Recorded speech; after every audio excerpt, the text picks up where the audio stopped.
Can you hear me?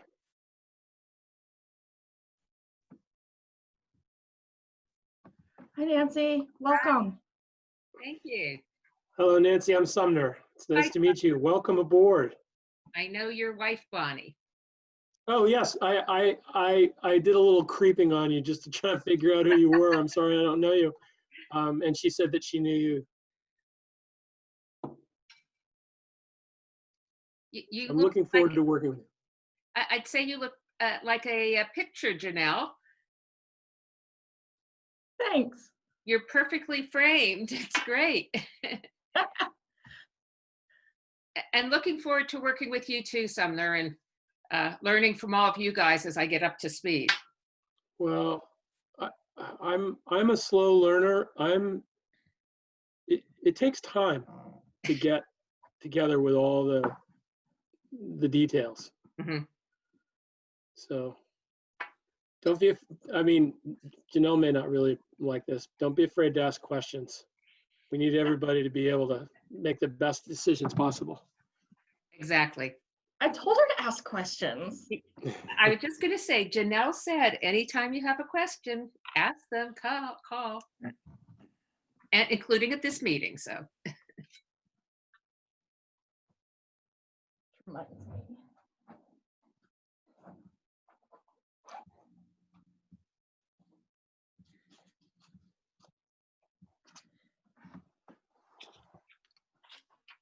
So Nancy, what is your role with the farmers market? I know it's some sort of thing with farmers market.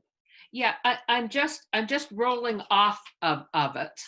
But I've been vice president, and a lot of what I did was I wrote our grants for us, Wonderful. and led the development committee.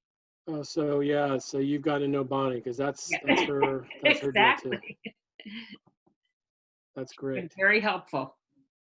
She loves it. She's really enjoyed it. That's great. Hi, Nancy. I'm John. Hi, Boss. John. Nancy, Nice Stacy. Oh, very nice to meet you. Welcome.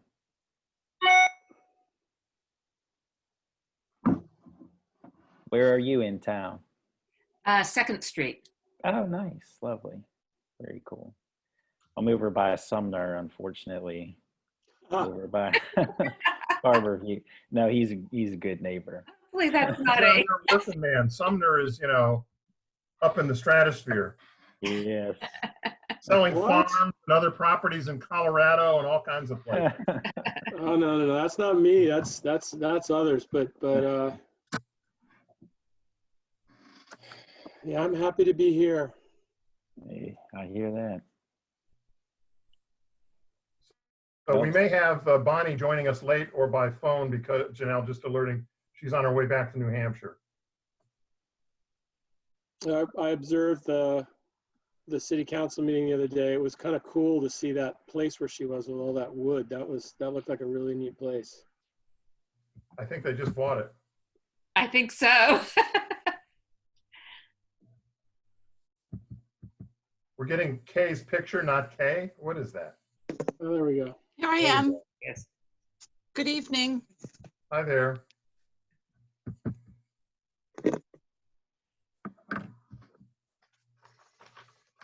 How's everyone? Well, thank you. And you? Okay, a little crazed, which I'm sure is the way everybody is. Well, seems like the real estate market has really gone completely bonkers in the last like the last month. Starting really in June, Okay. we've gone over our budget by triple. Not our budget, our goals. It's scary, Wow. except that people actually have the money to do it. It's not like in 2008 when people were getting loans they shouldn't have had. I think people are taking their money out of the stock market, and I think people are buying homes so they can come here the next time there's a bad thing. At 3%, Welcome, Nancy. it makes every all sense in the world to be doing some of that. Yeah.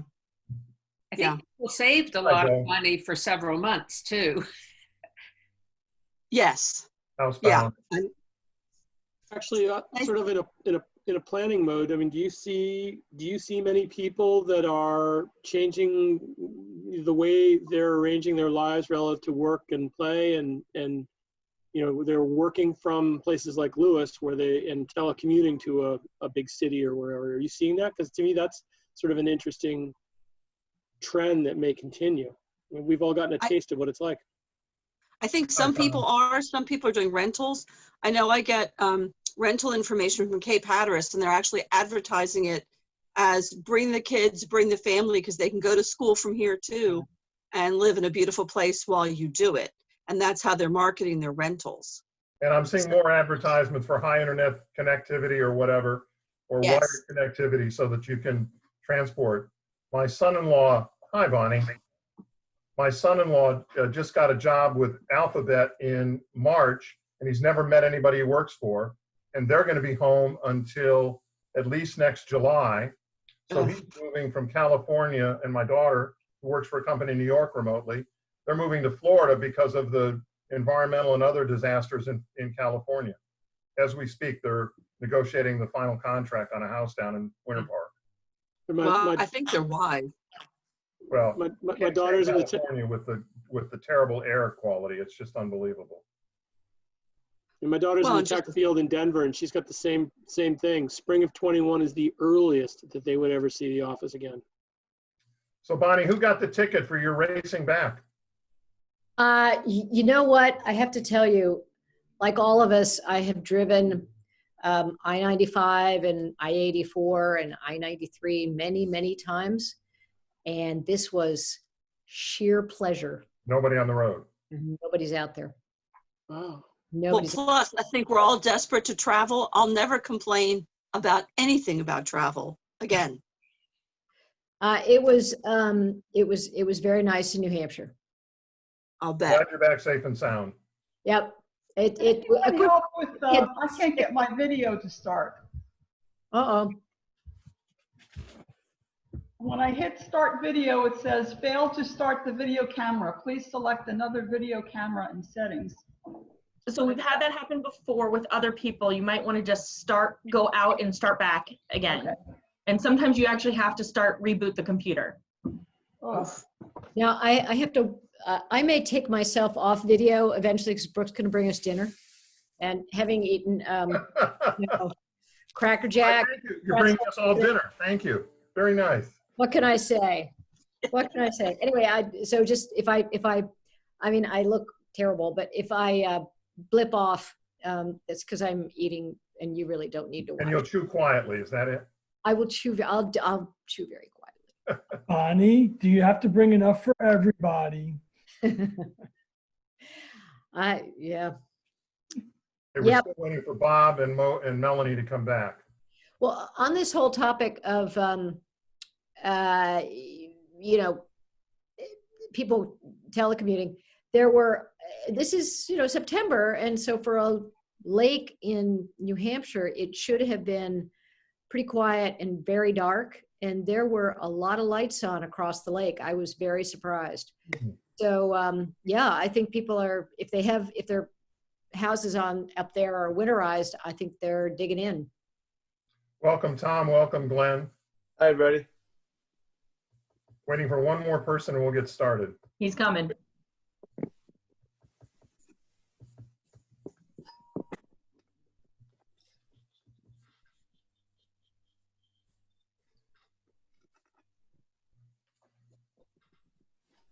So Melanie's on mute too. So if she's trying to say anything, we're not getting her. Welcome, Nancy. Thank you.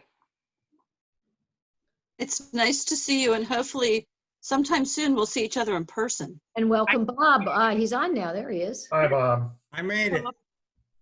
Melanie, are you still unable? Yeah.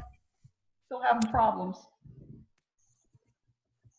Any suggestions, Janelle, or should we just get going? I think we can get going. If she wants to like totally shut down and reboot, I know that has worked for others.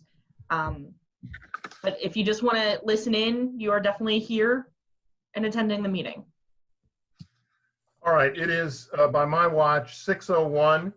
on Wednesday, September 16th. This is the regular monthly meeting of the Lewes Planning Commission. So I'll call the meeting to order, and as some have already done, I want to welcome and congratulate our two newly confirmed commissioners, Nancy Stacy and Bob Heffernan.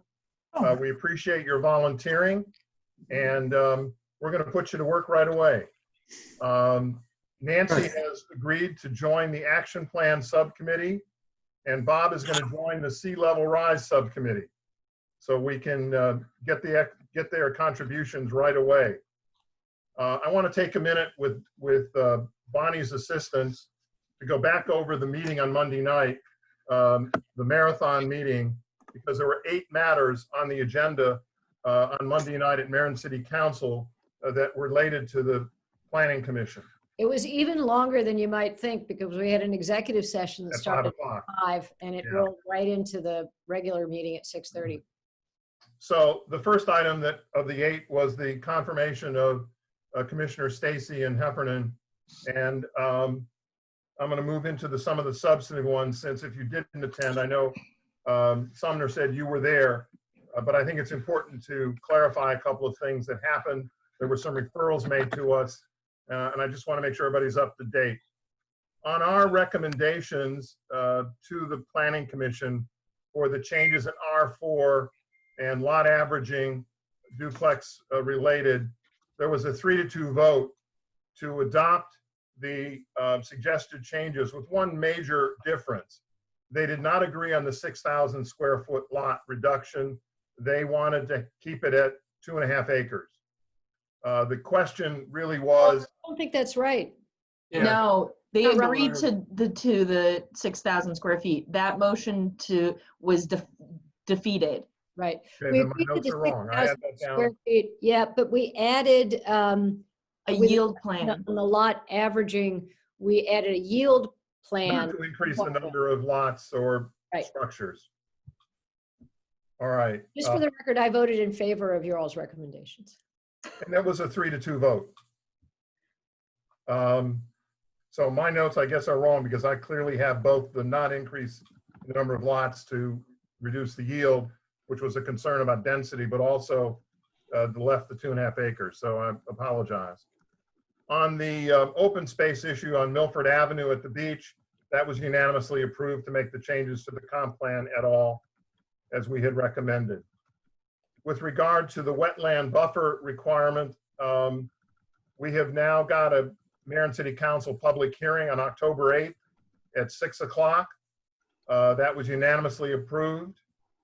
With regard to the public hearing on the wireless facilities, on the ordinance part of it, pending our action tonight on the design features, that's October 20th at 6 o'clock. And they're going to invite both BPW and the carriers to come to that meeting, as the council members had questions that they want the carriers to help them understand. That also was unanimously approved. Then there was a motion that was approved 3-2 to refer to the Lewes Planning Commission the AX Res and the AX Mixed District Res to solicit our comments and recommendations. This is something that, as you recall, was sort of bifurcated. Planning Commission worked on the original amendments. Subsequently, there was some additional work done by Marin City Council, changes made, and the motion this time, again, a split vote, 3-2, was to send it back to us. Is Anne Marie on, Janelle? Yes. What Anne Marie, question do you I'm gonna have? suggest you help us on that by sending electronically, whether you have Janelle or Tom do it. Tom was here, I believe it was in the beginning of 2018, the last 3 minutes of the Planning Commission where we discussed the annexation ordinances, and to send us the changes that were drafted and approved by Marin City Council. And then we'll figure out how we go forward in addressing those after everybody's sort of up to speed, remembering history correctly, unlike Yeah. Drew, can Staff's I, already working on coordinating all that information. Drew, can I just jump in for 1 second? I thought the vote was 4-1, but I admit by the time we got to that, it was quite late, so it might have been 3-2. I voted against sending it back to the Planning Commission, not because I don't think that's a good idea, but because it was unclear to me what exactly Mayor and Council is asking this body to do. But I think fairly stated, and Janelle and I think Tom Panetta was on the line. I'm pointing to you guys on your Brady Bunch things. I think Drew, you were online. So if you disagree with this, please say so. But my sense is by the end of the discussion, while there was some discussion, there was some confusion. I think that the council was sending the entire statute back, ordinance back, for you all to take a look at anew.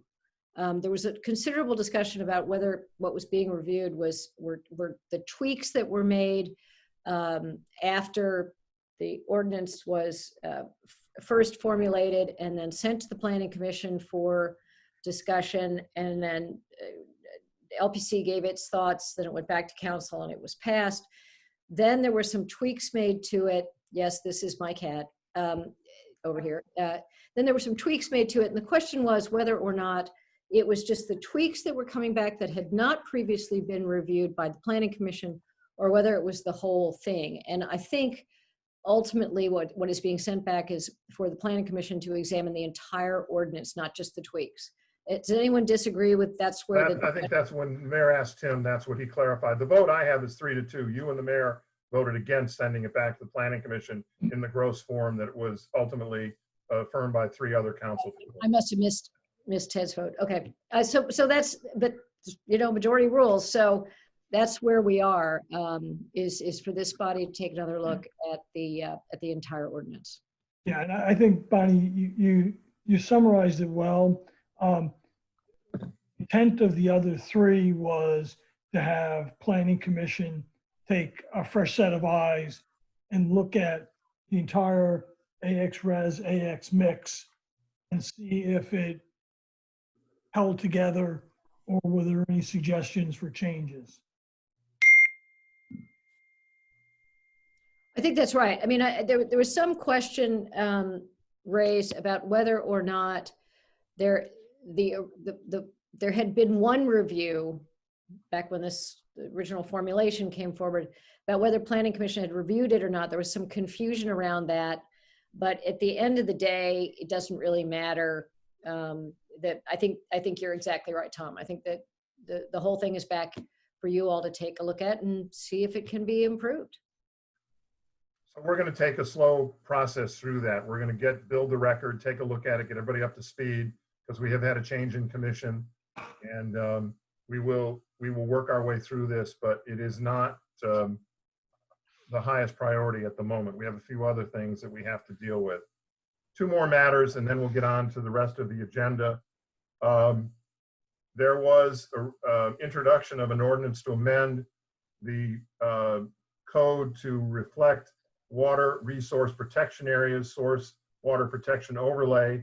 That was referred to the Planning Commission, and as soon as we get that, we'll resolve how we're going to address it, but it is something that we need to also take a close look at. Lastly, the waiver for the Lewes Waterfront Preserve on the slope of the drains was approved with a 4-to-1 vote. So point on the voting is there were a number of issues that came up that were split votes or not unanimous, which is somewhat unusual. But I think there was a lot of discussion and care put into the evaluation of these matters, and they weren't just routinely or summarily approved or passed on. By my calculation, we have 4 applications that are still outstanding. They are final site applications. They are Fisher's Cove, Lewes Waterfront Preserve, Dutchman Harvest, and White Pond Meadow. I think there is one more that's going to come. I'm not sure. Dutchman Harvest is the Savannah side of the big land. I don't know what the senior citizen home is called at the moment, but that's the 5th one, but I don't think that's in queue at the moment. But those 4 should be coming back to us over the next few months, and obviously we'll have much to do. I know that Fisher's Cove has met with the Board of Public Works on a couple of occasions, and there's still work being done, but they will be back before us. All right, are there any other announcements or questions from anybody, Bonnie, our liaison, or anybody else? I think you summarized it very well. If not, I'm going to move then to unfinished business. Item B1, discussion and possible action on floodplain fill ordinance, floodplain fill proposed ordinance 7-20, which was included in the packet. This is an amendment to 197-73, capital D, paren 5, under fill, adding the language that's been suggested by the subcommittee. I know there are a couple of perspectives on this. So Joe, Melanie's going to introduce it, and then we're going to ask you for your thoughts on it. Okay, there were several issues brought up at the last planning commission. A possible reduction in FEMA insurance, and since that was only recently recomputed, we probably will not see any change until the next round of reviews with FEMA. We're proposing to update the preliminary plan requirements to add preliminary floodplain study demonstrating no net loss of floodplain storage, so that it's very clear from that, as well as in changes to the floodplain section, that this will be required at preliminary plan. And we're also going to say for a major preliminary subdivision to clarify that it does not apply to minors. We looked at the waiver or variance requirements and really don't see any need to modify those standards. And I think that's it for today. Joe, did you have some additional insight or comments? Yes, it's, excuse me. It's, we just can't keep adding lines to the floodplain ordinance. At some point, we have to review it all, because right now I had pointed out overlapping and contradictory language, and Anne Marie had pointed out that FEMA has to review this. So if we're trying to add, the floodplain fill items here, we should look at the whole ordinance, see what can be deleted courtesy of this new addition, and run it up the flag to FEMA and see what they say. The other thing that's interesting here is appears to give the go-ahead to landowners to basically, if they're in the floodplain, to basically bulldoze land and soil and fill from the floodplain to add, say, around their house. And as long as they're on their own site and they're using the floodplain fill, this should be a wash, should be no difference. If they're moving floodplain soil from their site from one end to the other, it's obviously, not an issue. Well, Joe, on that point, I think I would suggest there are 4 other conditions on fill in the code now that would need to be read in concert with this. One specifically deals with the fill around a building. But I'd also remind the commission that we were asked specifically to look at this issue, that is floodplain fill, by the mayor and city council. Right. So while the subcommittee originally was floodplain, it became floodplain fill because of the request of mayor and city council to bring forward something addressing this issue. I think we all agree that there is much that needs to be looked at, and it's a much larger project. Right now, we're going to deal with floodplain fill in response to the request of mayor and city council. And I would ask Janelle or Tom West, do you have the same concern that Joe just expressed about a homeowner being able to move fill around the site to build up around his home and still comply with this entire section on fill? So for an individual lot, they're going to have to comply with the individual lot requirements for fill. And there are requirements that in certain areas don't allow that and others do. But again, this section only will apply to major subdivisions. So this does not allow an individual lot owner with an existing house to start moving dirt around that's going to impact the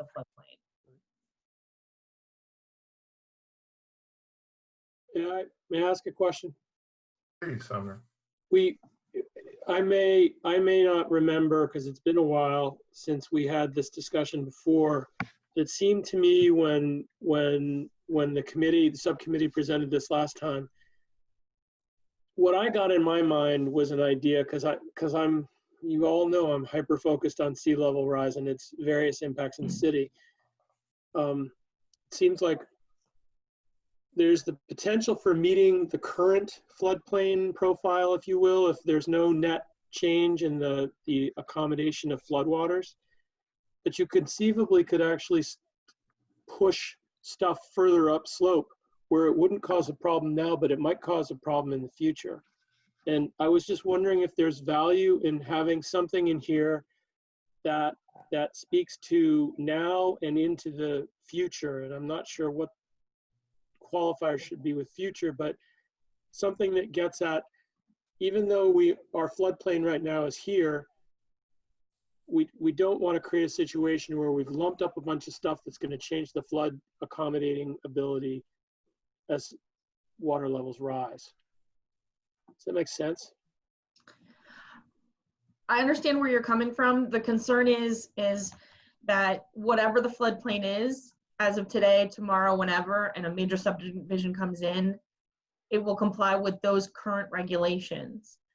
As we go through and move forward and realize, oh, maybe something needs to be amended, this is part of the process. We recognized we need to address something, so we're amending the code.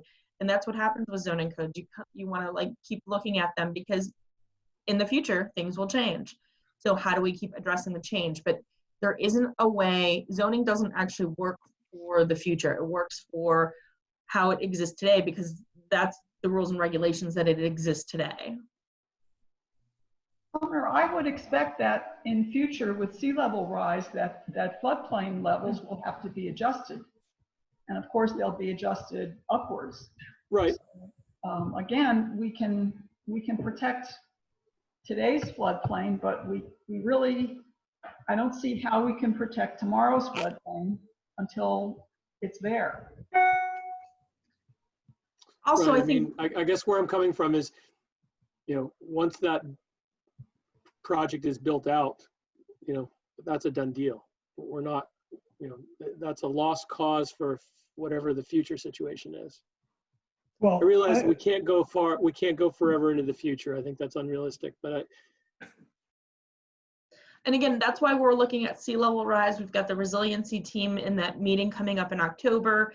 We're looking at this and we're looking at wetlands buffer. So all of these items will help the environment that we're trying to protect here in the city.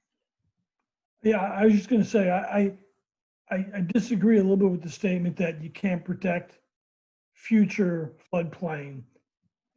I mean, that's the whole purpose for planning for sea level rise, right, is to take all that into account. Now, I agree that this ordinance isn't the place to do that, but if we're going to truly build towards a resilient community, we need to stop construction in areas or degradation in flood storage capacity based upon what current science tells us and about the future. And that's got to be taken into account in any grandiose sea level rise ordinance. Now, we're handling right now 3 types of infrastructure, but clearly the follow-on to that would be what else, like, as Sumner has pointed out, floodplain storage or floodplain protection. Again, I just think this is just a piece of an overall larger puzzle that the commission and council are working on. I agree with that. For the benefit of the 2 new commissioners, as we discussed at our last meeting, if they weren't one of our attendees, we have talked about re-emphasizing, refocusing on the planning aspect of our work, hence the various subcommittees, including sea level rise and some of the other stuff you'll hear about more in a minute, to look into the future to see what we need to do, whether it's rewriting code or otherwise trying to protect the community from our trifecta of water issues. And I think this is a small step in perfecting something that is right now, I believe, missing and would lead us to a solution, but not, Sumner, not the future, necessarily the future solution. We have to look at other aspects. And Joe, I certainly, again, reiterate, I agree with you that this section needs to be looked at as well as others, because there have been piecemeal additions made over time that don't necessarily give us the picture we want. So we're going to get back to this again very shortly, because the resiliency project is coming up the beginning of October. Our workshop is in November, hopefully, or shortly thereafter. We're going to set out a path to try and do this systematically and thoroughly. So one more question. Yes, Sumner. How does it work when you have, because I think we've seen this, at least in the time that I've been on the commission, I've seen this now at least once, where one qualified professional will characterize the viability of something, one way, and a different qualified professional might have a very different characterization of how things will work out. Who judges which one's right? In the finite sense of a particular permitting process? Well, like we're using the term qualified professional here. Well, actually, never mind. I think I know how the answer is going to be. Never mind.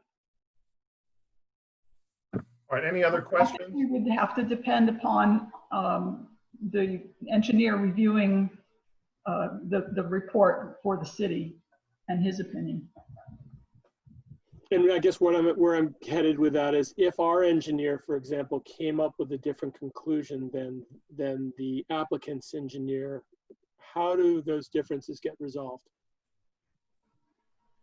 Well, administratively, that's a decision that the issuing or not issuing a permit, and ultimately that's appealable, but it's really done between the professionals, and the city professional is the one that has to be satisfied absent a decision by another body to override that. Ultimately, mayor and city council, depending on where it is, it could be another body, but ultimately the mayor and city council. Well, I think, the ultimate answer is that, we as planning commission get the final recommendation, and the mayor and city council get the final decision. And so in a battle of, professionals, you get to, we and they get to decide what's in the best interest of the citizens. Right, it would be the same as a traffic study or a stormwater study. So you're getting Right. professionals to submit a report. They don't always see eye to eye, but you're getting the information, and then as Tom Panetta mentioned, Planning Commission makes its recommendation, and City Council would make the decision, would act on it. And remember, Sumner, we're now armed with two, not one, but two engineers on the Planning Commission. So we'll take on all qualified parties. Right. Now, if we can only get rid of the rest of the lawyers. You're glowing in the dark, Mr. Nuclear Engineer. Go away. All right. Do we have any further discussion on this point? If not, do I have a motion? I move that we accept the draft floodplain fill ordinance as it sits before us. And recommend that we send it on to mayor and city council for their possible Yes. action. Absolutely. Thanks. Is there a second? Joe, are you seconding? I'll second that. Thank you. I'm going to ask you to raise your hand, because when we all speak, in case there's a split vote, all in favor of is there any further discussion on the motion? If not, I'm going to call the question. All in favor signify by raising a hand, a finger, or whatever. Which I thing? will vote aye. Melanie, I saw it. Okay, it's unanimous. Just for the record, so the minutes can reflect that. All right, let's move on then to item B2, discussion and possible action regarding the 5G wireless facilities, 5G LPC packet for today. And before we get into the weeds on the design standards, Glenn, we had talked last time about some of the cases that were being filed. I think they were in Rehoboth. Could you update us on where those are, please, and what the issues? Well, the most relevant one is one that was decided last month. It the decision issued, I think August 12th. It was a case called Portland versus United States, and it was a Ninth Circuit decision. A number of cities across the country have adopted ordinances intending to challenge the FCC regulations on aesthetics, and this is one of those cases. The FCC had promulgated regulations that said there were basically 3 criteria that a municipality had to satisfy to have legal aesthetics regulations. One of them is that the regulation had to be no more burdensome than it would be on any other utility provider within the city. Another is that the regulations had to be reasonable. And a third was that reasonable and objective. And a third was that the regulations had to be published before the applications came in for the 5G wireless facilities. This Ninth Circuit decision that just came out said that that sort of regulation was overly burdensome on a municipality. So I wouldn't say significantly gave municipalities more authority to regulate aesthetics, but it did open the door for some additional oversight by municipalities to regulate. And I think I mentioned last time that we spent a lot of time on the ordinance in Rehoboth Beach with the boardwalk and making sure that the light poles and things like that were not going to be changed too drastically by the installation of 5G wireless facilities. So this case pretty much said that those sorts of aesthetics regs can be in some ways enhanced by municipalities at this point. It's a Ninth Circuit case. We in Delaware are in the Third Circuit, so it's persuasive authority. It's not authority that the Third Circuit has to follow, but it's the first circuit court decision that has struck down part of the FCC regulations on aesthetics. The other cases that are out there largely deal with radio frequency, and there's a 1996 reg that was promulgated by the FCC that basically set out standards for radio frequency emissions. And many cities, again, across the United States have questioned whether those regulations are still adequate in 2020 for the 5G technology. The FCC issued an order, I want to say 3 years ago, that confirmed or basically said that it was their position that the radio frequency regs from the mid-90s still are applicable and sufficiently safeguard against radio frequency hazards. Those cases, as to whether those FCC regs actually are adequate with regard to radio frequency emissions, those are still pending. There hasn't been a case that's come out yet. There are 2 of them that are completely briefed and just waiting for a decision from the courts. They're both circuit court decisions as well. So we could get a decision on those at any time, but I don't have a decision yet, and I will alert you, of course, when we do. But from most of the experts that I've talked to or things that I've read pretty much say that the radio frequency of 5G is really quite minimal. One study I read said that the actual waves or radio frequency that's put out is less than 1% in many cases of what the FCC regs allow for radio emission frequencies.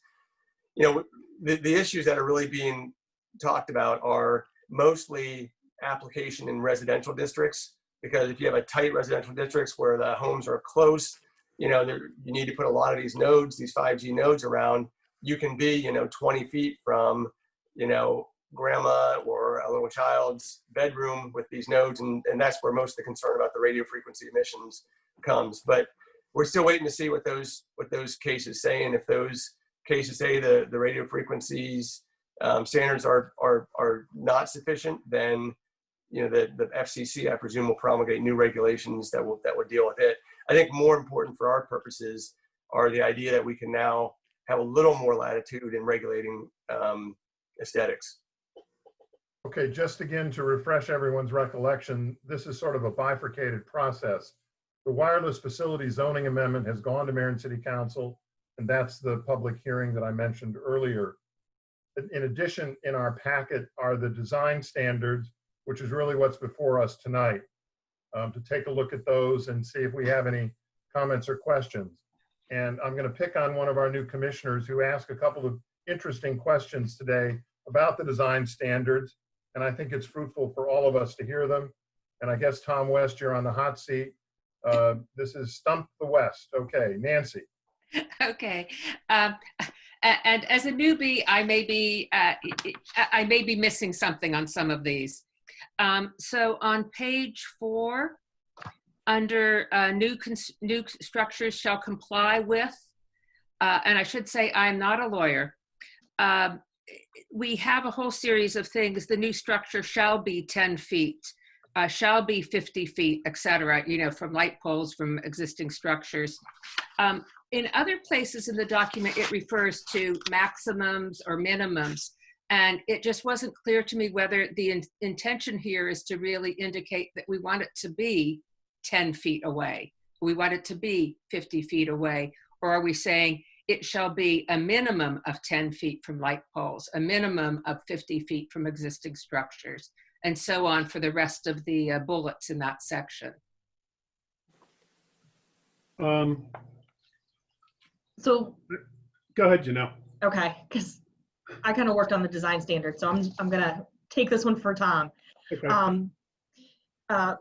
The first couple of bullets are clearly about structure. There is one that says it shall have a minimum, and that's for the clear height, which is from the ground to the top of the structure. So in that case, we're telling them you have to have, there is a set number, but you can actually increase that number. So the minimum number it has to be is 10 feet, but if your clear height ends up being 12 feet, that's perfectly fine. We're just saying, hey, it has to be at least this amount. So we wanted to make sure that people knew, you know, there was a little bit. The rest of them are all, you know, excuse me. We want to make sure that it's very clear that it's a 10-foot separation distance, a 50-foot separation distance, you know, 10 feet. They can, again, they can go over that. They can be 11, they can be 12, just nothing can be less than 10 feet. So could we say at least for each of those? I'd prefer the shall because it has more legal weight to it. I mean, shall be at least, or 10 feet at a minimum, a minimum of 10 feet. No, I think that's Nancy's clear that point. it says that it doesn't have to be 10 feet. It can be 10 feet or greater. Yeah. Right. Yeah, and to Nancy's point, I mean, any dimension should either be less than or greater than. It should not be left ambiguous. So that's a good catch. Okay. I can fix that. The second point was at the third bullet from the bottom, again on page 4, the height of the new pole shall not exceed more than 10% of height of the existing poles in the district/area. I assume we really mean 110%. Because So the way I think of, if it's a 20-foot pole, 10% of that would be 2 feet. And I don't think we're really saying it shouldn't be higher than 2 feet.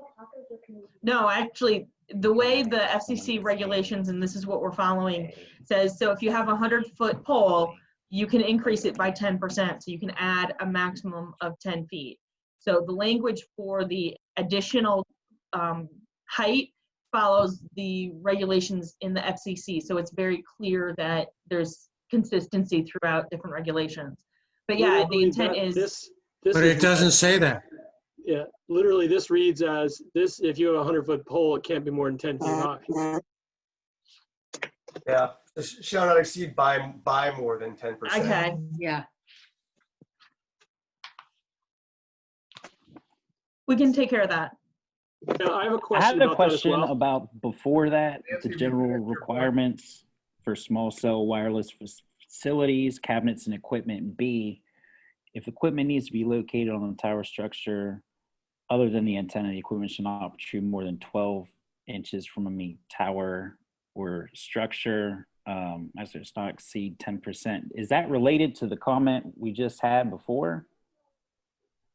Or how is that different from here with the 10%? I'll make sure all the wording is the same throughout. We'll clean that up. Okay. Nancy, did you have any other points you wanted to ask about? No, that's it. Thank you. Well, thank you for your careful reading. Appreciate it very much. It's good to have fresh eyes looking at this stuff. John, which was the page you mentioned? I was writing notes down on the previous ones. It was page 2 of the design standards, cabinets and equipment, Bravo. Okay, thanks. Thank you. So I have a question that relates to Nancy's. Go ahead. On that bullet that we were just talking about with the height of the new pole shall not exceed more than 10% of the height of the existing poles in the district area. And I think that's on page 4 of the design guidelines. Is it possible that if, at time A, the height of the existing poles in the district area is 100 feet, so this would allow the next one to be 110 feet. At some point in the future, do we get to the point where then it's a new 10% above the 110? Do we just, through time, cumulatively grow the height of the poles? How does it work through time? I've never seen that happen because typically they're farther away.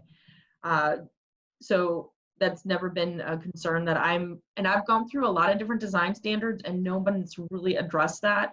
Because again, it's really of the existing original. We can put the original poles, but we also have to recognize we have multiple different poles already throughout the city that have different height levels.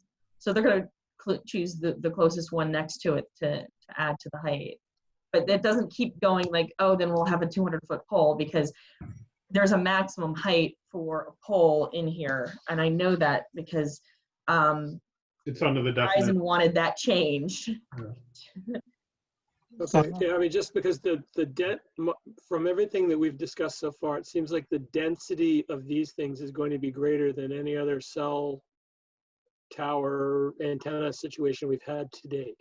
Yes, so that's one of the questions that was raised was the current design standards state a minimum of 300 feet from another cell, small cell antenna, and we have gotten requests to amend that to 150 feet from one that they own. So you have a company who owns one and they have to be 150 feet away from another one that they own. This is one of the issues that the mayor and city council raised in their setting the public hearing. They want to hear from the carriers what their plan is, which may be premature, but they want to know more about the density, the coverage, the timing, and so forth. So as the public hearing gets underway, I suspect all of those questions will come back to mayor and city council, and they'll raise them with the carriers that show up. We've had 2 carriers that have commented so far, Janelle, is that right? Yes, Verizon, and Verizon had stated they had reached out to AT&T. All I know is we received the comments from Verizon. I cannot verify 100% whether or not their comments include comments from AT&T. My understanding is that they would, but that was one of the questions they had asked, was for relief from the 300 feet to make it 150 feet from one of their own antennas. So just for everyone's background, the standard height pole in the neighborhoods, so for the distribution poles, BPW buys 40-foot poles and they're buried 6 feet in the ground. So the approximate height of all of the local poles is 34 feet. Now, there are taller ones like on Savannah and Kings where they're carrying higher voltage lines, either the transmission lines coming into town or feeding places like BPW or the hospital. But the majority of poles you see around town are 34 feet from the ground, plus or minus.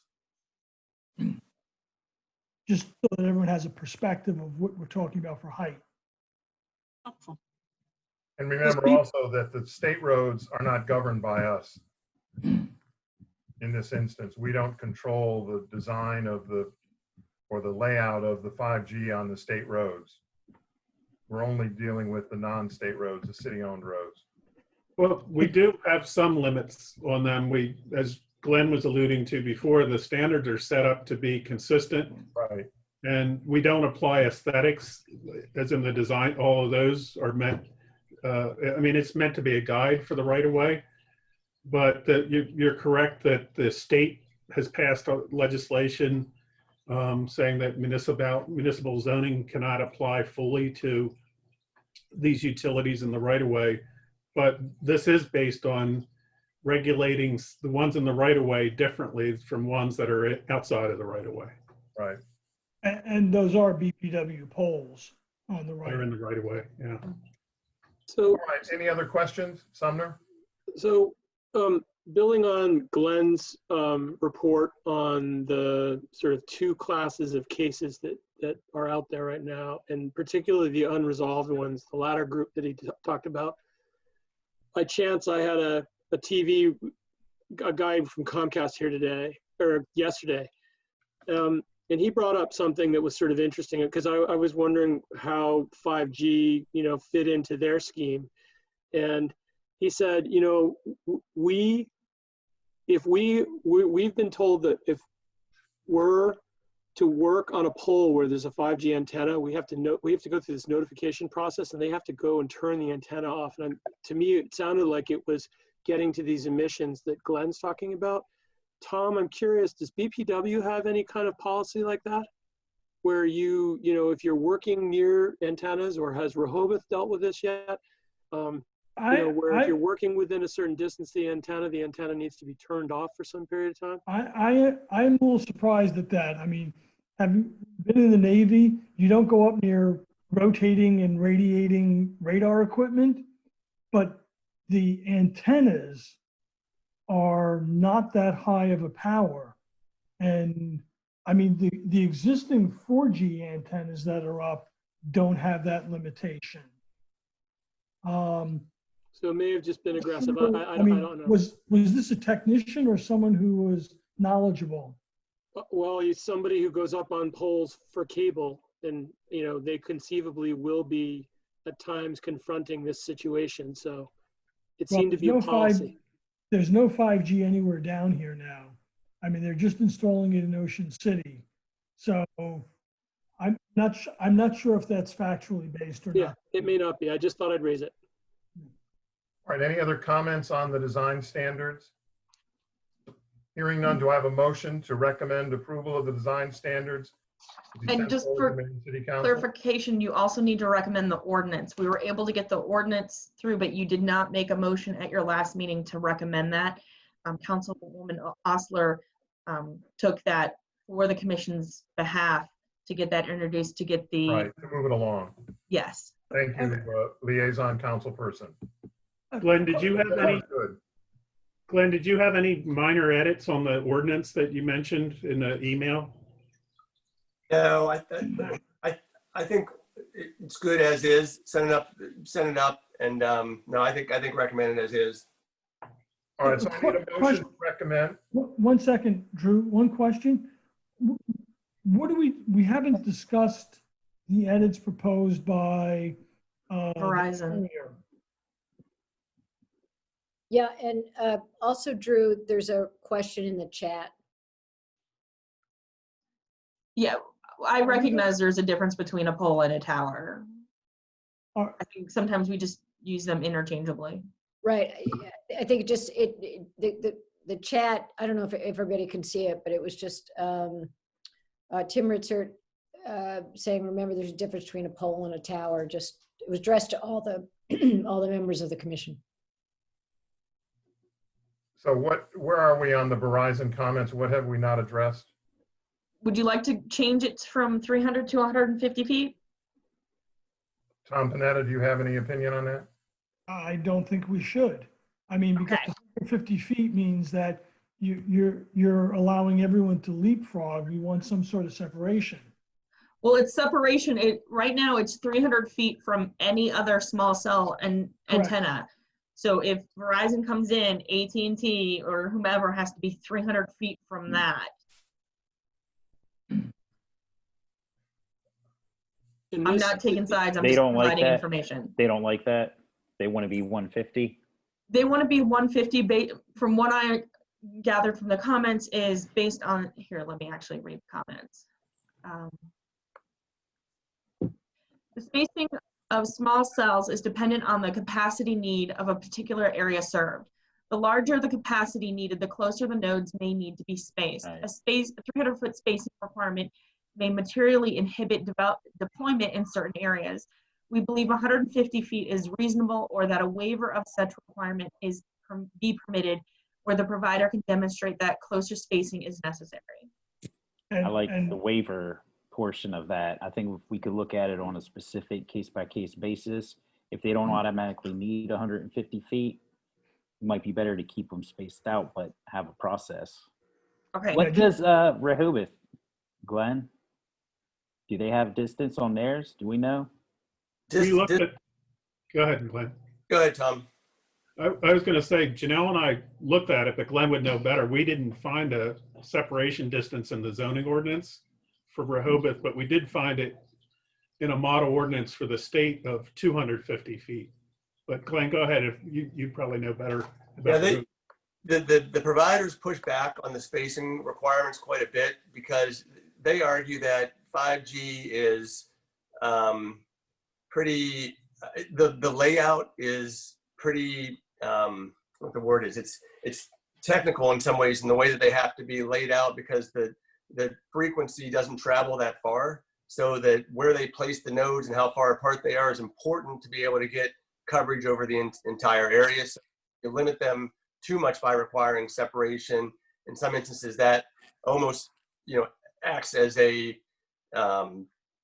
it creates an area or a pocket within your network that you will not be able to get 5G because they need a node closer. So they pushed back pretty hard. And I think you're right. Rehoboth eventually did not have a separation requirement. I don't think they do. Excuse me, but let me say it this way. They could give it, or maybe they already have given you some examples. 2nd Street might be very different than some other neighborhood, might be different than Lewes Beach in the summertime. And they could at least give you some examples of how they would have to lay out some of those neighborhoods, and you could react to that, or you stay at 300 feet and make them get a waiver. Yeah, my 2 points is the average, and once again here, this varies a lot, but the average distance between our poles is 150 feet.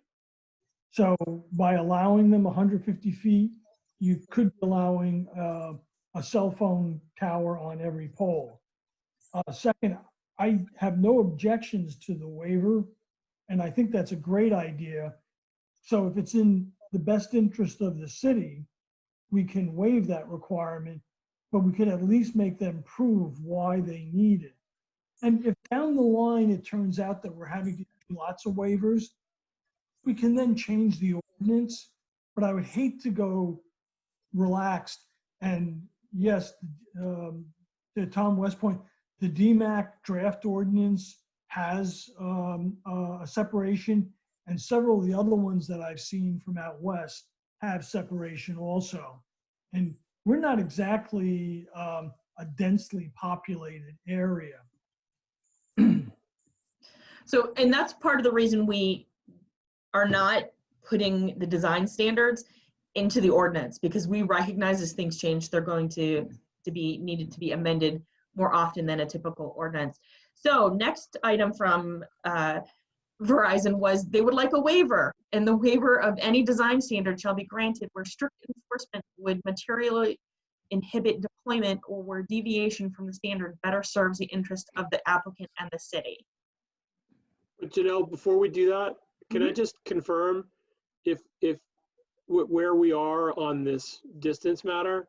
Are we at 300 feet between any vendors' antennas, or 300 feet between each vendor's antennas? Where are we now? My understanding is we were going with what was in the design standards, and it was 300 feet from any other cellular and device, wireless facility. Okay. We're going to come back to the amendments when we finish Verizon before we go with the whole motion. So was So they want a blanket waiver on all design standards. They want the ability to have a waiver from any and all design standards, but they would have to prove it. And they would have to make, as what they stated, where this, for, that would better serve the interests of the applicant and the city. I think if you are okay with the waiver in there, staff can work on some language that maybe tightens that up a little bit. Do you want the standard to be what's in the best interest of the applicant? Or do you want it to be what's in the best interest of the citizens of Lewes? Or do you want it to be the way they've posed it, which is both? I don't know that the applicant's interest, I mean, the city has said, these are our design standards. They're asking for an exception from them. I don't know that, it's up to you all, but I don't know that the applicant's interests are necessarily what's in play here, so much as the interests of the city. I agree completely. The burden of proof is on the applicant. I have no doubt everyone will love 5G. But I think that it's up to us to not have companies coming in, overrunning the city with all kinds of changes, and we're sort of flying blind because nobody wants to come forward and give us a plan. So I think we have to be pretty strict with the idea that if it's too strict and it constricts the setup being done properly, yeah, we would grant a waiver. But to just say, oh, please come in and do whatever you want, I think is outrageous and unacceptable. I think you have to have a waiver set up at least, or just take that out. I found that very offensive reading that. My question on the waiver, and this is for Glenn, is the language they've proposed, which is materially significant, sounds overly legalese. And does that tie our hands too much? Oh, or are you comfortable with that? I don't have their comments in front of me, but I think part of what the intent of their waiver request is, I think they did mention in there that it can't be, if the design requirement effectively bans 5G in a certain region or a certain area of the city, they are correct that the cases say that we cannot implement a regulation that effectively works as a ban on regulation. So I think there should be a waiver for those sorts of instances. Absolutely.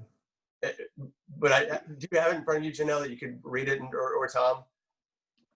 Yeah, so the waiver of any design standard shall be granted where strict enforcement would materially inhibit deployment, or where deviation from the standards would better serve the interests of the applicant and the city. Sorry. I can go and tweak that, get rid of course, the interest of the applicant, and tweak it to make it a little bit more strict and actually put some qualifications in there as to what they'd need to prove. Yeah, so materially inhibit deployment, that is a term of art that's used in the cases. So that that one I don't have a real heartburn with it being used because it's just standard that's already been set up by the courts. But the second standard they give, which is what better serves the city and better serves the applicant. I haven't seen that in any of the cases. I agree that in an instance where they come in and say, look, your design standard says this, we can do this and it's better for the city and here's why, then I think we would want to have that sort of ability to grant that waiver. I agree though to other points that really we don't create laws to benefit outside organizations. The laws are really for the health, safety, and welfare of the community. And remember, this is being placed in the zoning ordinance, which is all about the health and welfare and safety of the city residents and nobody else. So I think most people in this city just want to be informed. If somebody from one of these carriers were to come and say, because of the demands of the hospital or the fire department or whatever it is, we need to do this special thing here, everyone would probably say, okay, now I understand, and be comfortable with that because they want good service around the city. But just to come in and say, we're going to do whatever we want and you're going to like it, I don't think so. I have a problem with that.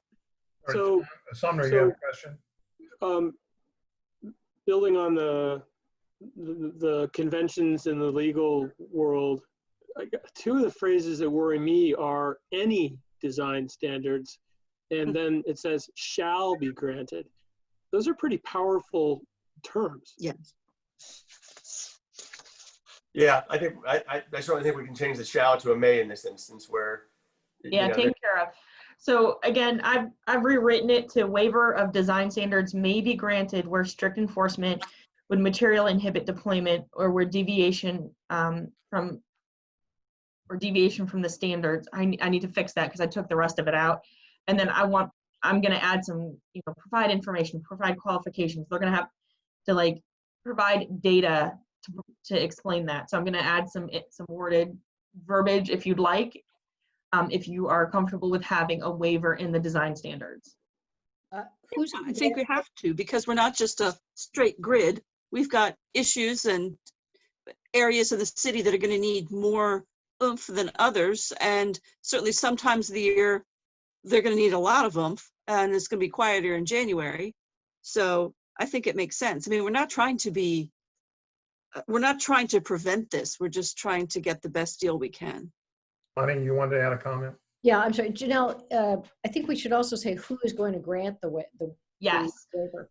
Because That was going to be my next question. Does the commission want it, or does the mayor and council want that? Or does the Board of Adjustment want it? Because let me remind everybody that this ordinance is being placed in the zoning code, and Board of Adjustment grants variances. This feels kind of like a variance. I know the design standards are not part Right, of the. and these are not part of the code, so. So I think probably the planning commission or the mayor and commissioners could do it. I'll want to follow up on that just to be sure that something that's attached to the zoning code doesn't have to be a Board of Adjustment waiver / variance process. Okay, I just think we need to specify. And then when we say who's going to decide, you throw in all the stuff about shall not be unreasonably delayed, blah, blah, blah, blah, blah. Just so it's clear that it's going to be a clean process. Well, maybe throughout, if it is Board of Adjustment, maybe we should say Board of Adjustment waiver throughout the document, just so that it's clear who's making that decision. I'm hoping it need not be Board of Adjustment, because the board, I've always thought these 5G ordinances are kind of an interesting animal because they're placed in the zoning code, although you're regulating facilities largely that are not on private property. And zoning codes really mostly regulate private property. There's good reason to be putting this in the zoning code, but the Board of Adjustment has been set up to really grant variances as to private property and private property rights issues. So that's why I'm thinking that likely this one will not need to be a Board of Adjustment waiver process. In addition, furthering that view is that the design standards are outside of codification in the zoning code. So I think it can be planning commission or mayor and commissioners likely, or mayor and council, but we do need to be sure as to what body we want doing it. And I guess, so Janelle's raising, does this body want it? Does this body want to make a recommendation, or should it be something that goes separately to mayor and city council or Board of Adjustment? And keep in mind that when these applications are filed, there are shot clocks that either 60 or 90 days to get the approval through, and that waiver process, could potentially be part of that 60 or 90-day window requirement. Well, we're not a body of final decision on any matter. We are only a recommending body. So I think that creates a little bit of a conundrum for us. It would seem to me that, as in other building code enforcement, if it were the mayor and city council, they could delegate that to the building official or whomever to make the recommendation, and then the appeal would be to mayor and city council. Yeah, but I think we do want to have, it seems to me this is a question of creating a administrative record that the public can come and comment on. So I don't think sending it to the building official to make a recommendation, because that's not a public process. So you would suggest the planning commission would be the decider and then recommend it to mayor and city council, or what? I guess, no, I understand what you're saying about the recommendation part. It would be nice if we could follow the rhythm that we already have, which is the planning commission would recommend and the council would decide. I guess it's a question for you all. Would you be comfortable being the final authority, or do you want to stay in a recommending thing? The important thing here is that however it's structured, that the public have a right to hear what it is that the provider thinks is in the best interest of the citizens of Lewes and comment thereon. I understand what's being said about, would it be a truncated process? Would you have to do it pretty quickly if you had a recommendation and a final decision at the council level? But the important thing is that we have, the public participation and ensure that happens. If Planning Commission did it, we could have a special meeting. That would be fast. Yeah, my concern about just to shoot down Board of Adjustment is that it's more cumbersome and it adds a lot of expense. Or it adds expense, I should say. Well, I can tell you, it just so happens that the chair of the Board of Adjustment is sitting Is across. sitting next to you. Yeah, and is going, no, not us. In that case, I think it should be Brooke that does it. So how about this hybrid, that it would be the decision of the Planning Commission? However, if they have one that they believe needs further review by the council, that they could make the recommendation to county council or city council for their final decision, that they have the ability to recommend. So commission could actually make the final decision, but if there's something that, maybe it actually needs a little bit more review, then it send it to council. My question is on that point, Janelle. Glenn, if the Planning Commission were the final decider on this waiver question, what would be the remedy for a carrier if they disagreed with the decision? If they're final, I mean, you could write in an appeal process to mayor and city council, but if there is no appeal process written into the ordinance, it would go on a writ of certiorari appeal to Superior Court. Yeah. Bonnie, are you happy with the notion that it might go to court from the Planning Commission, or would you rather have an appeal process to the mayor and city council? I think there should be an appeal process because that way the city has a two-step Right. Way of creating, first of all, creating the best possible decision, but most importantly, creating the best possible record if it looks like it's going to be challenged. I mean, we're all kind of feeling in the dark here a little bit because we've never dealt with this. And I think Kay's point is a very, very good one, that this is not going to be a one size fits all, that, what might work on 2nd Street might not work on the beach. So I do think that, maybe with a right of appeal is a good idea. I think so as well. I'd rather not send it to the court immediately. I'd rather leave it within the city to control as much as possible. So do we have any other discussion on this point? Well, I would just raise the point that presumably these are not going to be this cell tower and then the one 300 feet away and that one. They're going to be an area. And so they're going to be grouped by the needs of that particular locality. And there'll be, 10 or 12 in a group.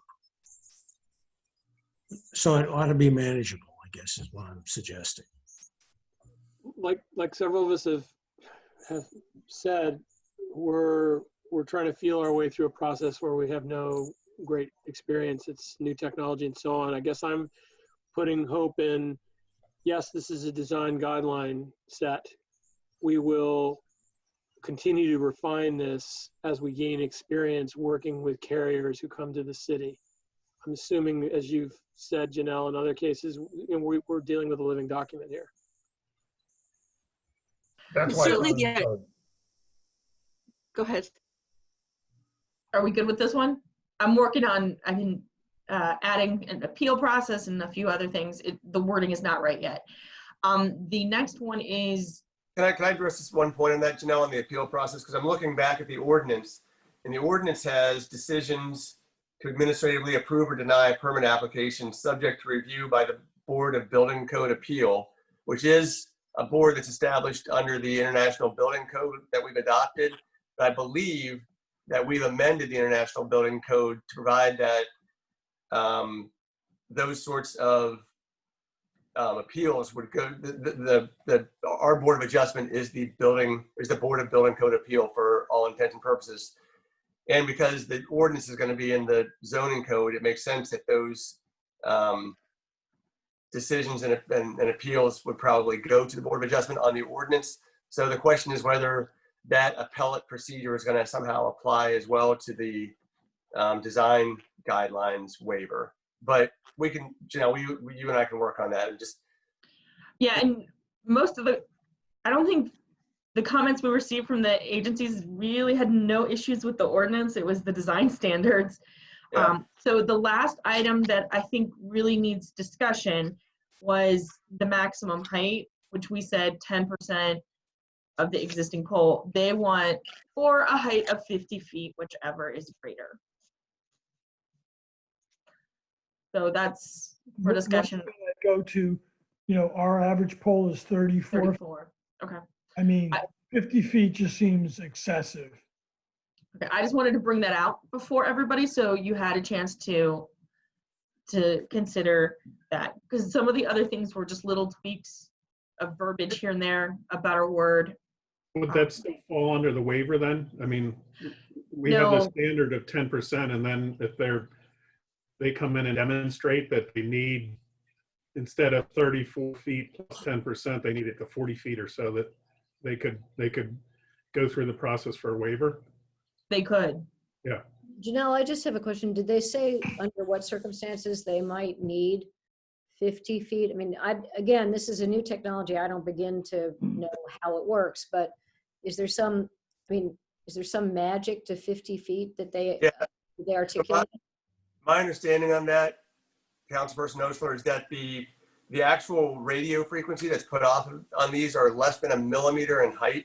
So if that wave hits anything, even like a leaf, that the wave gets dispersed and the 5G goes bad. So they like to have them as high as they can to make sure that they're not hitting trees and leaves and other poles. And that, so I think that's mostly the reason they look for more height. But at 50 feet, they're going to be going through all the trees to get to all the customers.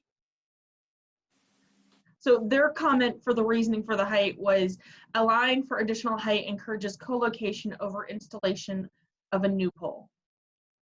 Yeah, my understanding is that, in places that have done it, because you can stack antennas. Right. So, and that would be something we would want to put a waiver in potentially, because if you had two people co-locating on one tower with this antenna stacked, it would save it from another pole. But I mean, there is an issue about penetration with 5G, but it's not that bad. Because I mean, it's designed for the Internet of Things, so you have to be able to get through tree cover and such. All right, so I we think have. I think this is where the carriers are going to have to come in and show us what's going on, what they need, what it's going to look like. Is a leaf going to, ruin my phone? I think we just need information from these people.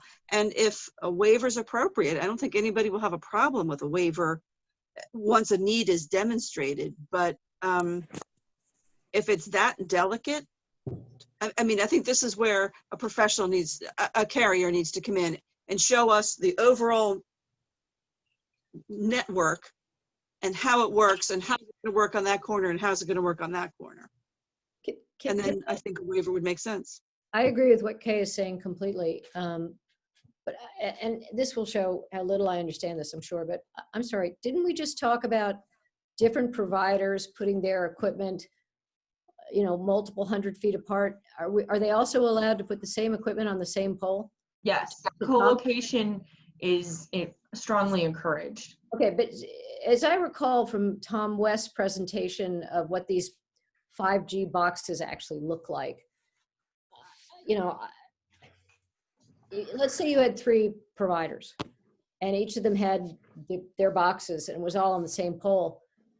I mean, I'm all for technology and all that, but boy, it could get awfully ugly and awfully unsightly very quickly. So, especially if you're in a neighborhood that already doesn't have poles, that has underground utilities. Exactly. So if it's a brand new pole and there are no utilities in that area and they have a street light, 1, they can use the street light, or 2, that pole needs to look like streetlights or other poles that exist in the development. That is in the design standards. With big boxes on it. I mean, With an antenna somewhere on it, the box is typically at the bottom. Ours will not look like that, Joe, because ours have to be wrapped, and those wires cannot look like that because for Very the good. proposed design standards, they have to be wrapped and completely enclosed, and clearly match the color. And again, we have a projection of they can't project more than so much from the pole. I just, again, I think Kay and I are maybe getting at the same thing here. She's doing it more articulately than I am, but I understand we all want this technology because we want our phones to, you know, dance and sing, but I think we have to be careful because we really don't know what all this is going to look like or what its functional limitations may turn out to be. So yeah, so a blanket waiver from design because it might be in the applicant's best interest and maybe help the city. You got to be careful. Yeah, Okay, my head exploded when I read that. it seems to me we have a couple of things that need to be perfected, but I'm going to try and articulate where I think the commission is, and then we'll have to see if we have a motion.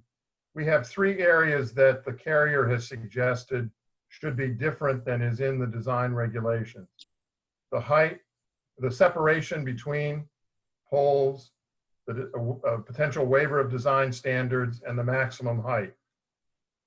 We have come up with, I think, an improvement on the waiver concept by suggesting that there should be a waiver possible on the design standards, which would include some of these other characteristics, which has to be perfected. And I would suggest that we can defer to Janelle and Glenn to perfect the language on the appeal process. The question in part for us to decide is whether we adhere to the chair of the Board of Adjustments recommendation that it not go to her, but it stay with the Planning Commission and then to Mayor and City Council, or whether we go to the Board of Adjustment, which then would take it, an appeal from that would go to the Chancery Court. You don't pay any attention to the chair of the Board of Adjustment. I don't. Oh, man. If her screen goes dark, somebody call 911. Right. All right, so are we, of a mind that we will leave the design standards regarding the distance, the height, and include a waiver that could apply to any of the design standards with an appeal process? Do we want that to the Board of Adjustment or to the Planning Commission? We're all jumping up and down. I'll say Planning Commission. I will. Let's take a vote. Let's just take a vote. How many want it to stay with the, all right, Sumner? If I understood what Bonnie was describing earlier, the Board of Adjustment doesn't necessarily have the public process. Is there a public hearing type of No, it's process? a very public process. Oh, it is, okay. But it's much more, they're structured, at least in the ones that I've seen, more like a formal trial proceeding. Like a court. Yeah, Glenn can speak to this. I mean, I think Glenn is right. My recollection is several years ago, we made the we sort of melded the Board of Adjustments jurisdiction over, I think it was chapter 70. Does that sound right? Sounds right, yeah. With its jurisdiction under chapter 197. But that said, that doesn't mean, just because we did it there doesn't mean we can't vary from it here. I don't think. But We're also going to, that's a question for the Glenn. point you made though is the Board of Adjustment, if it went to them, the only appeal is to court. As Right. opposed to if it went to us, it could go to Mayor and City Council. Right. Which is a much more flexible approach. And still have public access, easy public access to Mayor and Council's procedures. Nancy, you had a comment? No, I'm just going to say, I'm not sure whether this is true or not, but my impression is that more of the things that go to the Board of Adjustment aren't may kinds of questions. And I thought this was being phrased as a, we may give a waiver. Whereas I think of the Board of Adjustment, because it has more of a quasi, maybe I shouldn't say quasi legal procedure, as really trying to rule on things against a set of very defined criteria that either they fit or they don't fit. Yeah, and their jurisdiction typically is, when they're dealing with these appeals, is typically fairly circumscribed. It has to do with whether or not a particular, for example, I always get it backwards, but I don't think they have jurisdiction over, is it uses, Glenn? They have it over sort of dimensions, but not. City of Lewes do not have jurisdiction over uses. That's right. Right. So it's pretty. I think my sense is it is, as Nancy just described. It is kind of like, does it fit this or doesn't it? And I think what we're describing here is more art than science. And that, to me, particularly because you want the people who are going to be directly affected by this to come in and say, well, maybe not here, but there, maybe not this tall, but that tall. I have a tree, don't cut it down, whatever it may be. It seems to me it's more on the art side than this, than the judicial kind of cut and dry side. Just from what I'm hearing. Is there objection? I think the Planning Commission should maintain the waiver review, because we put these regs together and the design standards together.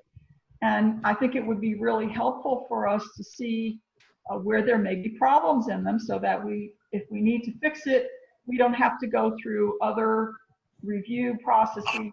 We'll see it directly. Good point, Melanie. Is there objection to leaving it with the Planning Commission with an appeal process to Mayor and City Council? No. So in essence, we'll be rendering a decision that can be appealed, but it could be acted on in the waiver process in compliance with what the Planning Commission decides. Joe? One more question. Where does H Park fit into all this, particularly with locations in the historic district? There are actually guidelines regarding location in the historic district.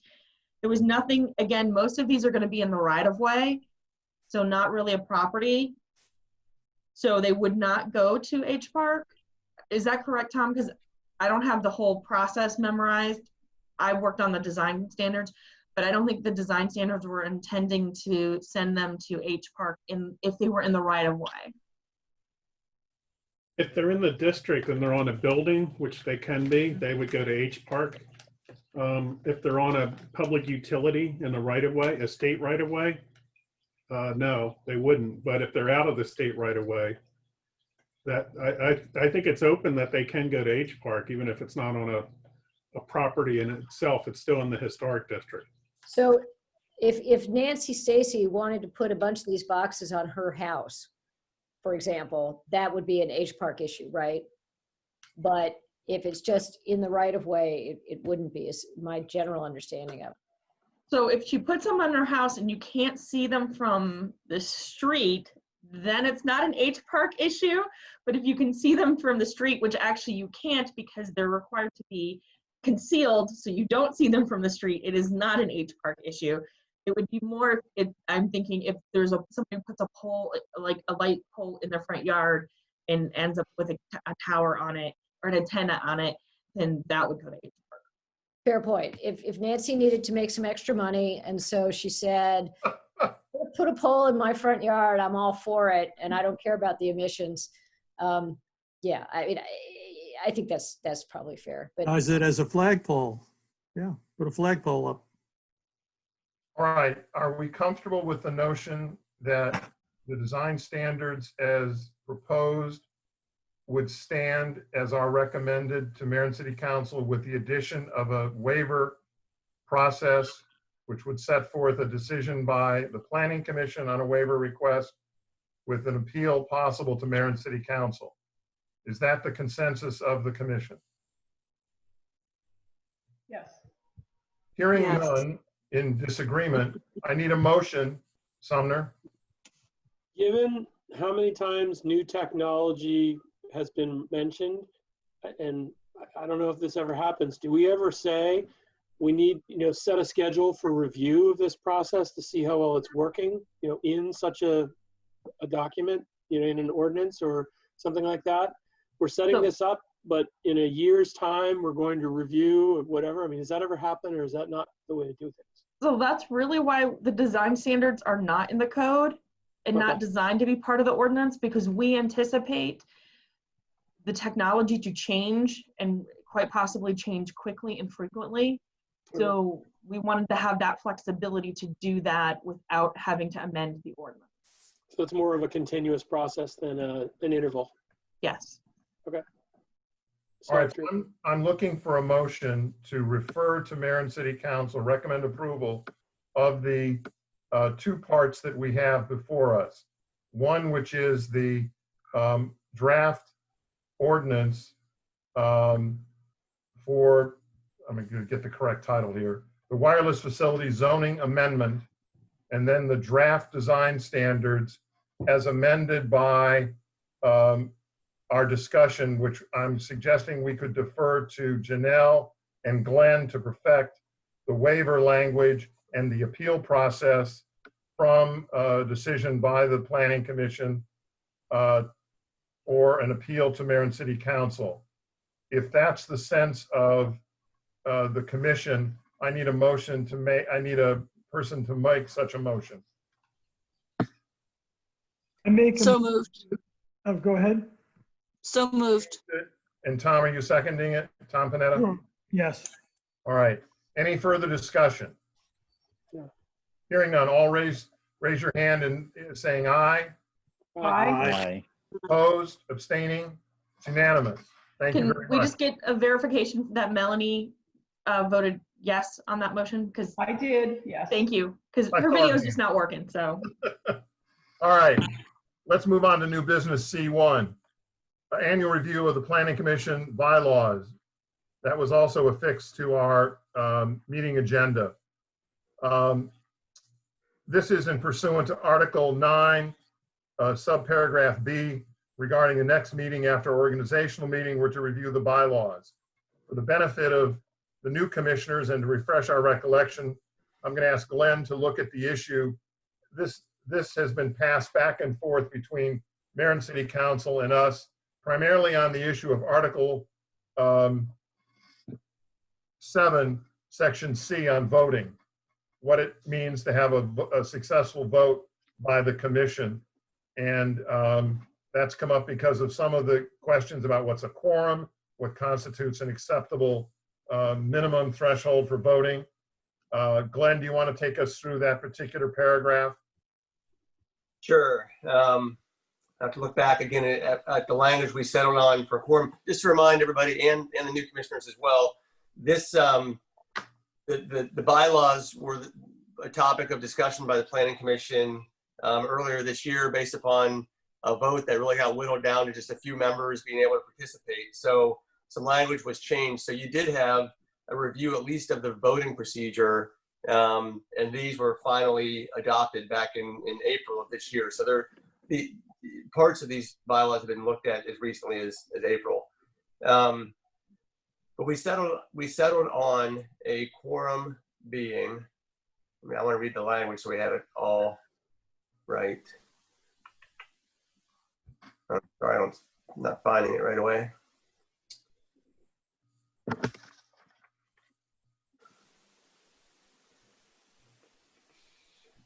So voting shall be by majority. This is again Article 7, subsection C. Voting shall be by majority. No action may be taken unless at least a quorum of commission members duly cast a vote to approve or deny a motion. If a roll call is requested, the chair shall vote last. So there was some question, and if somebody can find the section that says what a quorum is and point me to it, I'll explain that section. But there was discussion as to, what did it take to actually duly cast and make it and take an action by the Planning Commission. This language clarified that at least a quorum of the commission members, and those are the commission members seated, not just present at the meeting, but a quorum of the entire body is what I recall. Article 2, attendance, paragraph B. A quorum shall be a majority of the voting members currently appointed to the commission. Right. So if you have a full complement of the membership, a quorum is 5. but the language got clarified to make clear that voting has to take place by at least a quorum of the entirety of the membership. So if you get to a spot where you've got a quorum present, but one or two members have to abstain from a vote, that abstention wouldn't ruin the quorum. The meeting could continue, but under these newly adopted provisions, the Planning Commission couldn't take action on an item by less than a quorum of the membership actually casting a vote. So for practical purposes, we have to have a vote of 5 members in order to take an action. It can be 3 to 1, but it has to be 5 members. And not abstain, but recuse.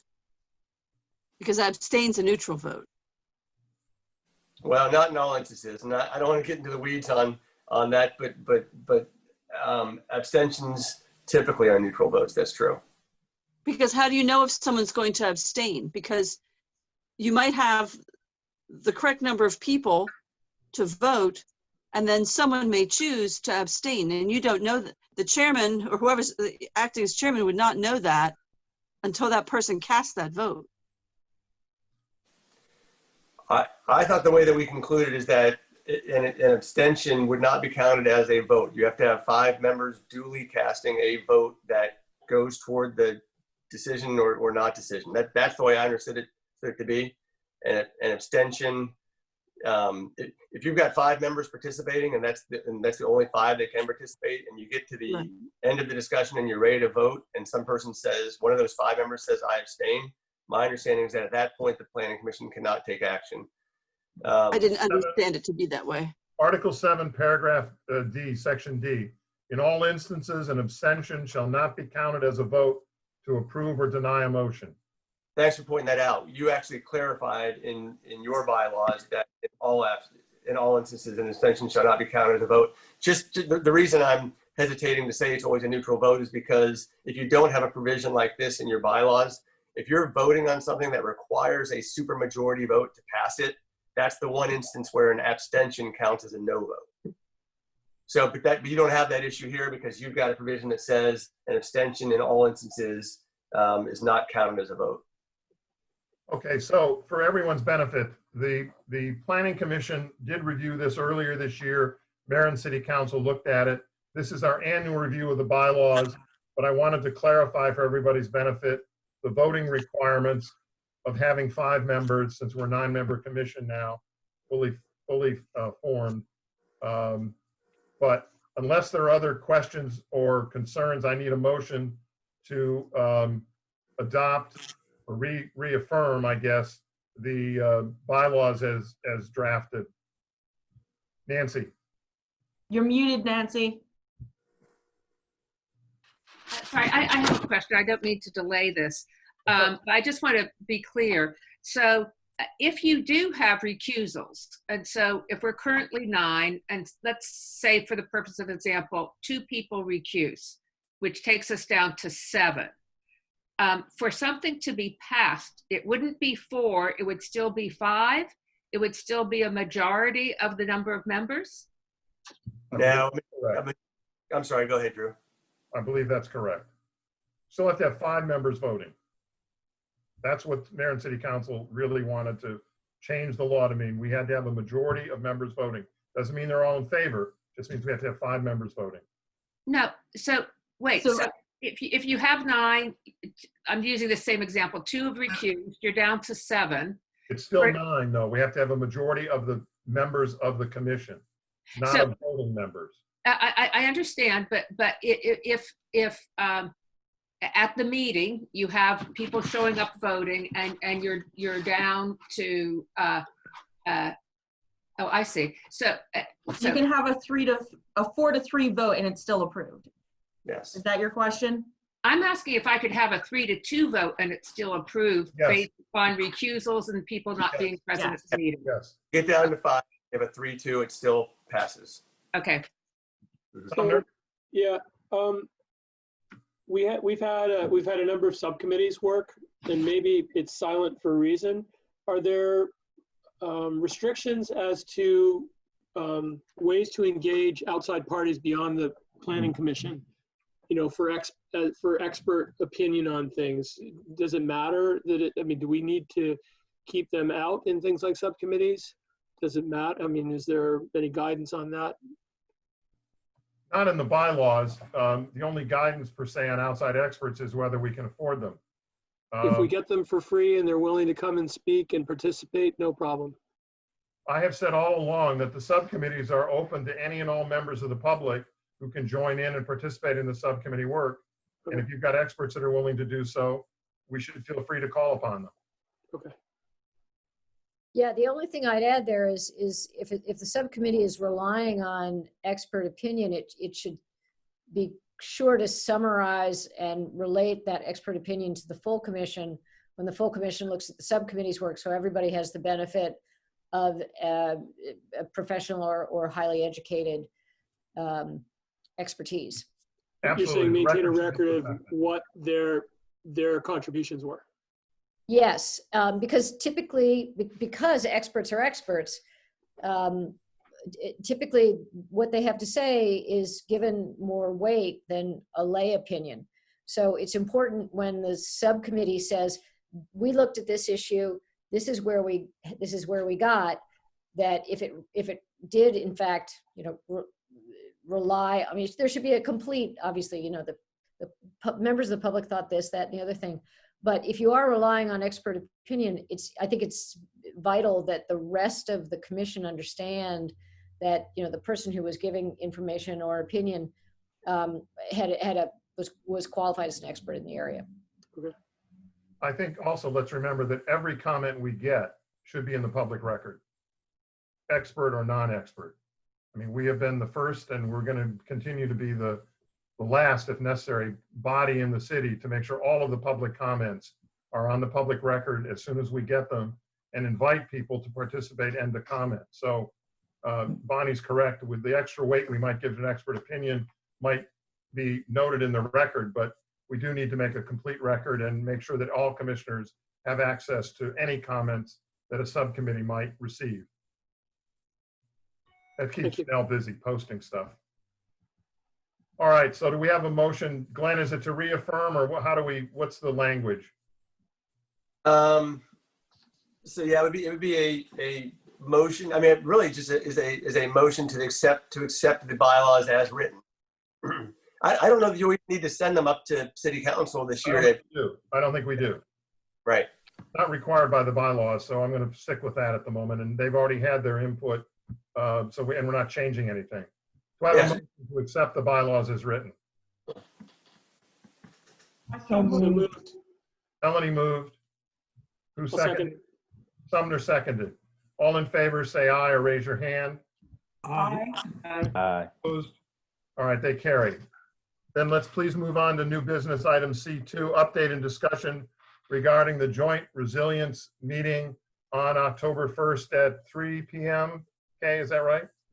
That's correct. It'll be a Zoom meeting between the Planning Commission and the Mitigation Planning Team. We are working now on the agenda, which I think I'll have for you on Tuesday. Working with the mayor, Councilman Morgan, Danielle Swallow is going to help out. Janelle has been wonderful in helping me get organized because there's just a lot to wrestle to the ground here. We're hoping to keep it to about 90 minutes. So we're going to be moving through the different topics, and I'm quite excited. We're going to have a list of actions to take, which we'll be adding to our Planning Commission action plan. And I've been going through a lot of our documents and reports, and I just feel like the door is open and the city is ready to walk through it, and I think we're going to be doing some good work. So I hope everybody can be there for that meeting.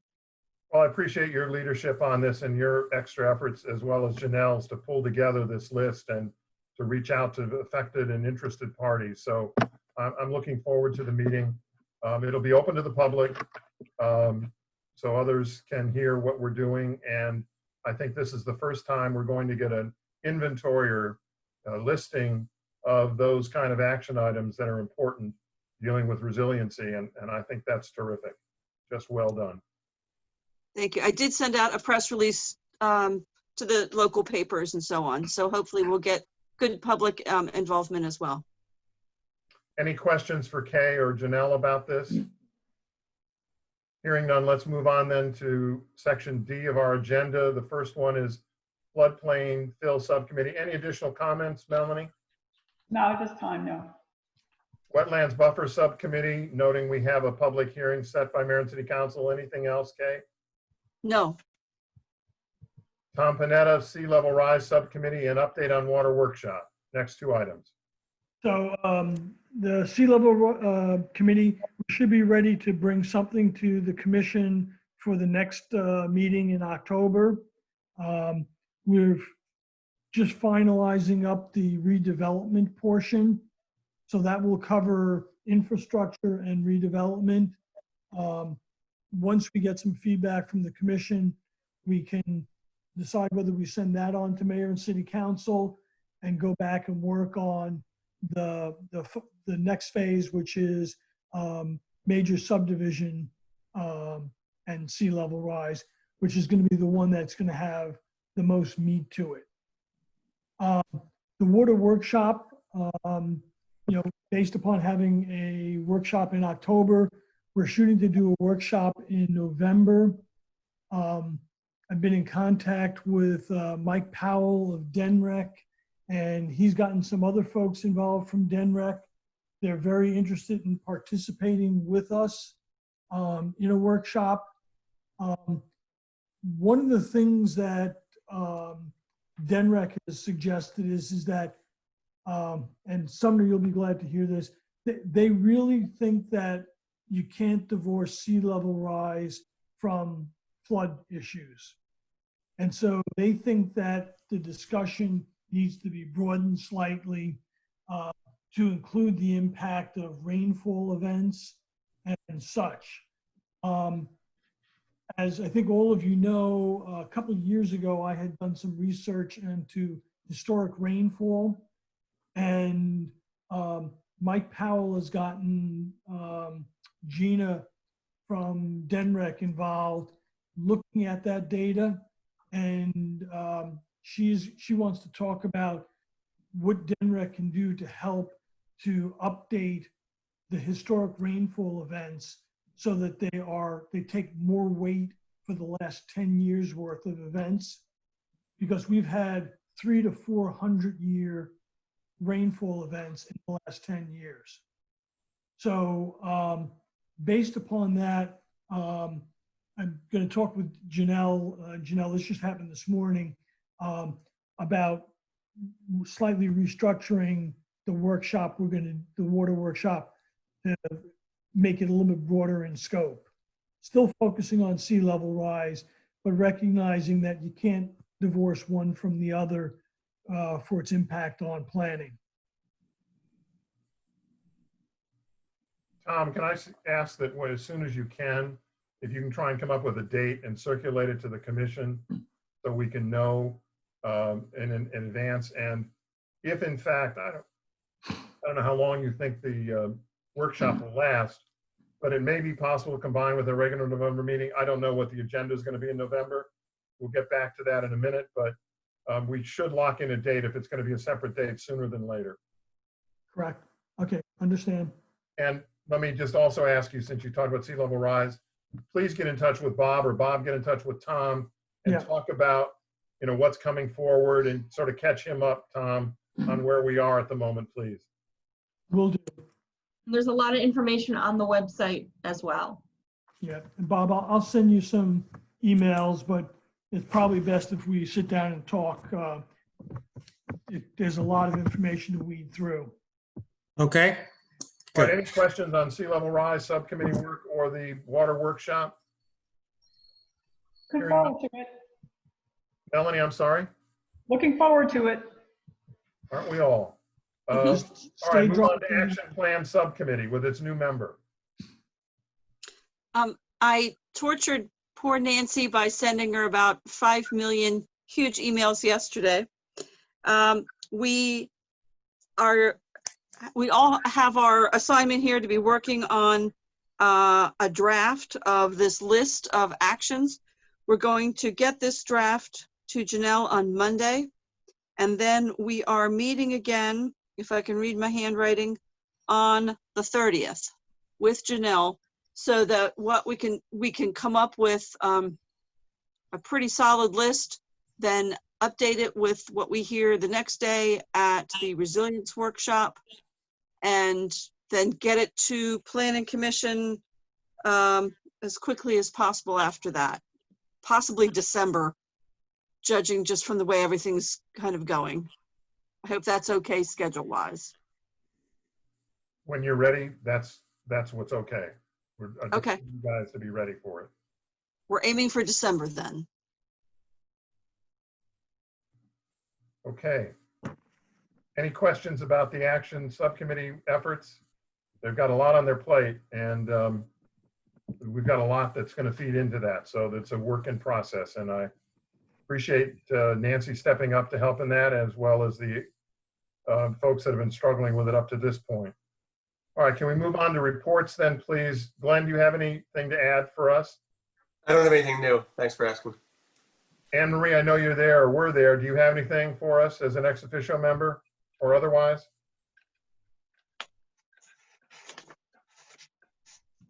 There's nothing in the chat. Okay. Janelle, do you have anything else for us? I do not. Councilperson Osler, do you have anything to add? You're muted. There we go. No, after all Okay. that, no, sir. Any other commissioners have any other comments or information they'd like to pass along for our collective benefit? Janelle, you want to talk about the grant application? Whoops, I'm sorry. Sumner, did I miss you? So where are we on the list of things that you started with, the 8 items? We'll figure out how to attack the bunch of them moving forward. In October, we're going to try and lay out a plan of action to deal with the ones that are still on our plate. Some of them that I listed were the public hearings of the mayor and city council, for example. But the ones that were referred back to us, we're going to work on a plan to organize that and get information out to everybody. All right. Janelle, you want to talk about the grant application? Sure.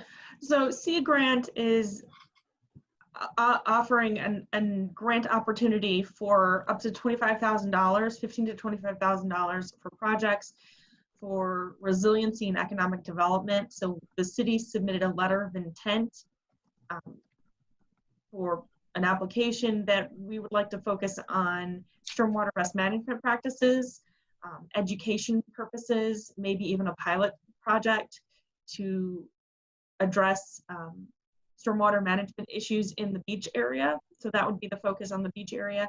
And the economic impact would be, a reduction in maintenance costs for the city, and, also an economic benefit for if there is a storm event or weather event, that there would be less economic impact losses to the individual property owners.